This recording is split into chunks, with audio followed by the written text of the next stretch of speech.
मित्रांनो, आजची घटना पाहून तुम्हाला सांगण्याकरता आलो आहे की लवकरात इन्स्टंट बॉडी बनवण्याच्या नादामध्ये सप्लिमेंट, स्टेरॉइड, क्रेटिन अशा प्रोडक्टच्या नादाला लागून आज जी घटना, असे बॉडी बिल्डर खूप सारे झालेत.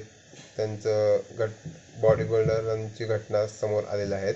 परंतु आज जी घटना झाली, रॉनी कॉलमन उर्फ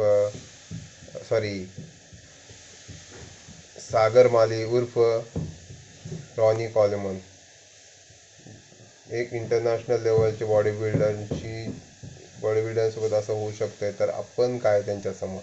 म्हणून आपण रेग्युलर नियमित फिटनेस बॉडी बनवण्यासाठी वर्कआउट करा आणि नॅचरल प्रोडक्ट खाण्याचा प्रयत्न करा, जेणेकरून अशा घटना बॉडी बिल्डर्ससोबत कमी होतील आणि आपलं शरीर फिट राहील.